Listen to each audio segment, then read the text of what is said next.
Do you feel that you are calling the shots in your life? Do you have a sense of purpose? That you are creating your life and living it in a way that feels right for you and based on your values and how you want it to be? That's my question. If not, where do you go? How do you find the resources, the tools, or go within maybe to look at how to feel more like you are living the life that you're here to live? Well, one way I want to invite you to consider is maybe thinking about the ancient female ancestors, the women who you are descended from, the goddesses, the high priestesses from ancient civilizations, the women who ruled Greece and Rome and came to the more Celtic countries like Britain and Ireland and actually had a sense of keeping that sacred knowledge. That was their role.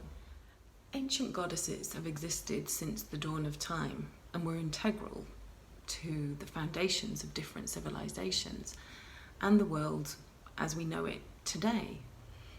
This is why they really are useful sources to go to, as their values and what they wanted are pretty similar to what we as women of the 21st century are looking for ourselves. That sense of connection, finding more creativity, being able to reinvent ourselves when we need to, and being able to love more. That's what these women did.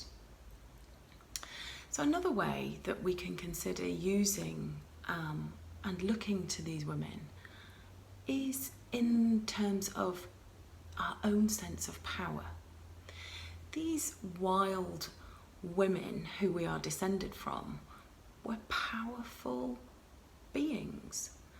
And my question is, do you have a sense of your own power? Or do you view this word as something to be scared of? Maybe. I think many of us do. Or maybe you see the word power as being associated with greed and corruption, knowing it all, people being in charge, always having a plan. And that doesn't necessarily sit comfortably with how you want to be. So when a man said to me that if I stepped into my own power, I would be a powerful force in the world, I knew what he was saying was true, but my definition of power doesn't mean that I really want to be as power is seen in our world. So I don't really want to be the know-it-all or brash or forceful. And our ancient goddesses did power in a different way. So there is a feminine way of doing power.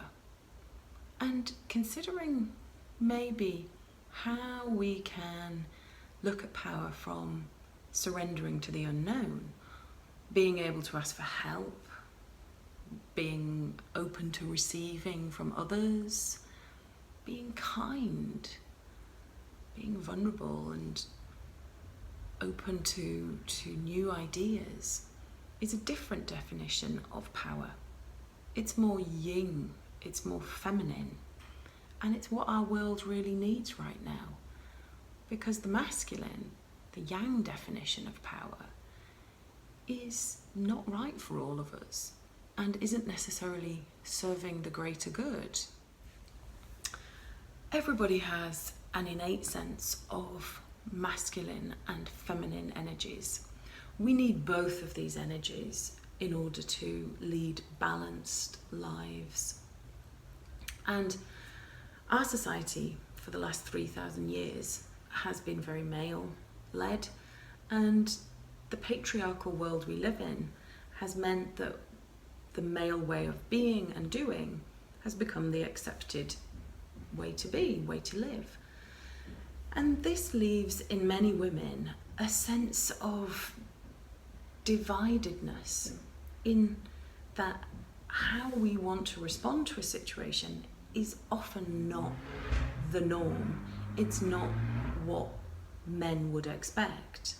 And so when we dare ourselves to put that across, we are going out on a bit of a limb to do this, with at the back of our mind the fear of being judged, maybe by our colleagues, being perceived as weak or going against the grain. And what results is that sense of how to manage these situations whilst really being true to ourselves, to who we really are, and not necessarily living life in that very male way. So for many men and women, how to negotiate living in both the masculine and the feminine energies to lead more balanced lives and to do it in a different way can be difficult. But we can look to our ancient female ancestors in ancient civilizations and see how they lived. Look at how they lived according to the seasons, trusted their intuition in how to make decisions, looked to the future whilst being very much in the present and respecting the past. They were healers, these women. They knew things. They trusted their gut. And these are the qualities that we can live by ourselves in our modern world. We too can trust our gut when we're in tricky situations and find our voice to speak our truth. So, if my words are touching you in some way, you're feeling that pull to have more connection with yourself, or you're curious to explore how to balance those masculine yang ways of living whilst being in your feminine energy, then feel free to book a free session with me to explore how to have a greater sense of your own power and how to live life, this lifetime, as you truly want to.